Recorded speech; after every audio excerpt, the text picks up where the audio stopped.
Hey everybody, thanks for tuning in. Just a quick reminder for my students out there, the essay seminars are firing up for that Common App, UC essays, private schools, as well as prep for the test, the ACT and SAT offered over the next couple months. So if you're looking to take those tests again, if we've already worked together, hit me up, we'll get those reviews in. And if you're taking them for the first time and want some help, hit me up, either way. So, the next 10 minutes are inspired by a conversation and a plan. I hope you enjoy it. Welcome to the engine.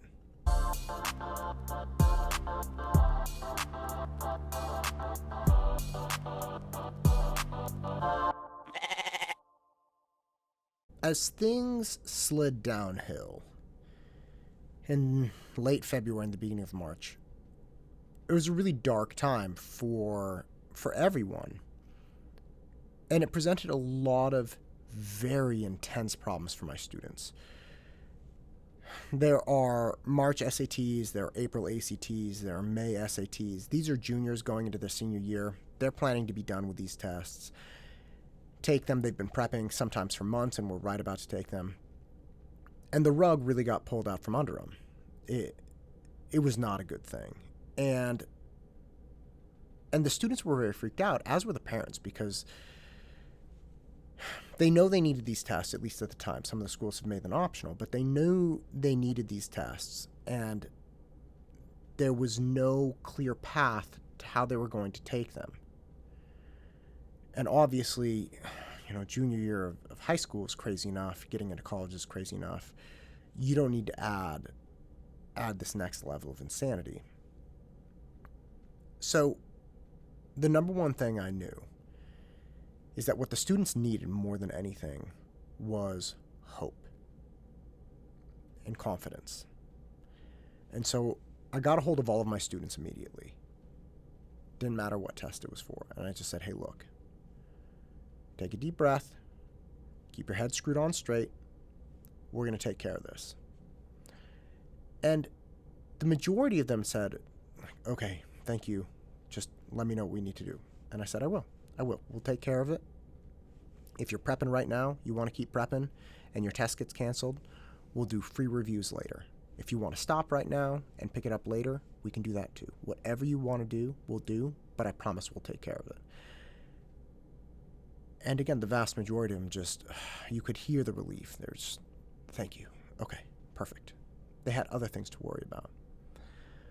But some people, and really just one, didn't go along with it that easily. He said, well, how are we going to take care of it? I said, well, we'll take a future test date. He said, well, which future test date? And I said, I don't know which will be administered. I mean, and the longer we went, the more we realized, look, nobody knows for sure. But I said, look, we'll take care of it. And he came back to, again, he said, well, how do you know? And it gave me pause, because at that moment, I really had to admit, look, I don't know. I don't know. And although he didn't convey it, I could realize in the moment that what happened is he realized that he really couldn't trust my guidance, that he couldn't trust, what I was saying to him, and that I really didn't have a path forward. And I've been thinking about that a lot. Over the last couple months, because I think from his perspective, he wasn't wrong to ask. But I think from his perspective, he was saying, look, if you have a plan, then you should have a plan. If you don't have a plan, which means you don't know dates, you don't know strategies, you don't have a plan, then just say you don't have a plan.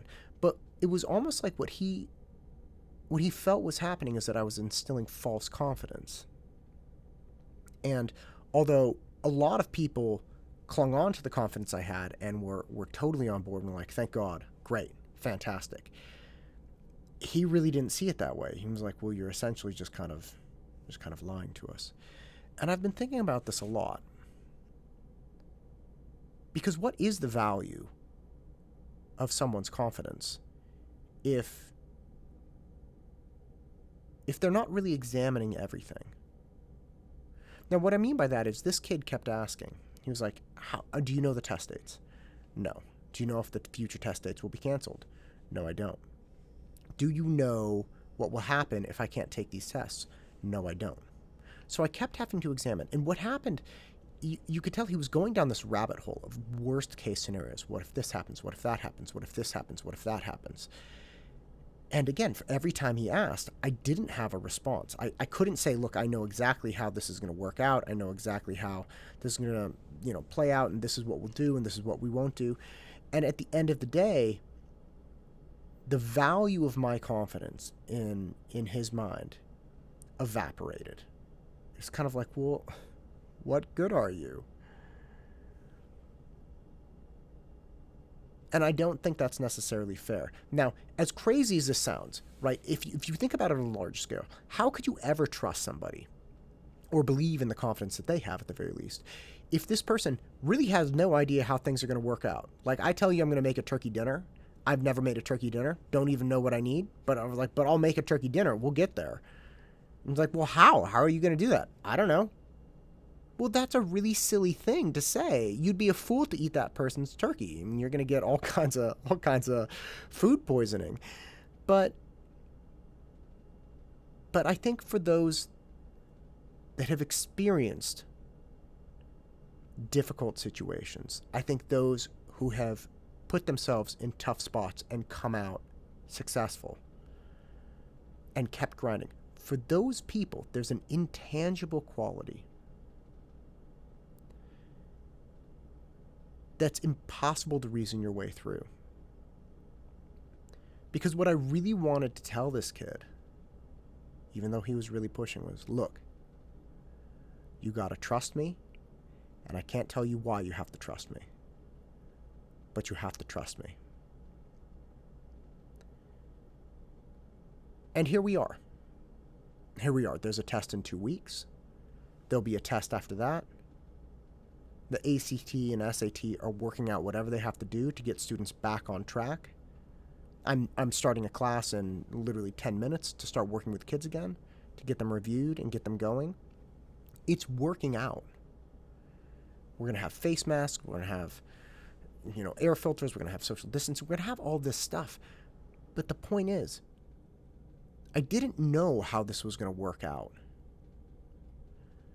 But I've been in enough tough spots to know that whatever had to be done, I was going to figure out a way to do that. And for younger people, especially my younger students, they haven't been through those positions as many times as I have. I'm not saying they haven't done hard things. For sure they have. But they haven't been at the helm of really difficult spots and had to realize that there was a path forward. Even if they couldn't see it, they had to keep working the problem. They had to keep ironing it out. They had to keep finding the solution and keep pushing forward. That was the thing. And I didn't want to be belittling to the student and say, you just don't understand. Because I think he did understand that to make progress, we need to know which way we're going. We need a plan. But in this conversation I was having with him, there was no plan to be had. There were no details. And as a consequence, he devalued my confidence. But we're back on track. Classes are firing up. Students are going to be safe. They're going to take the test. They're going to get into college. It's going to work out. Nobody knew how it would work out. But that doesn't mean it wasn't going to work out. And it's difficult to remember that in tough spots. It's difficult in the absence of concrete path forward. It's difficult to remember that there is a path and things will work. Overwhelmingly, things will normally work out. So the next time you're in a tough spot and there's no path forward and somebody who you value and trust comes to you and says, look, we're going to work this out. they don't have concrete details, if they don't have a plan immediately right in front of them, think twice before you devalue their confidence. Because somebody who has real confidence in the face of adversity, in the face of mystery, in the face of peril and risk, somebody who has real confidence,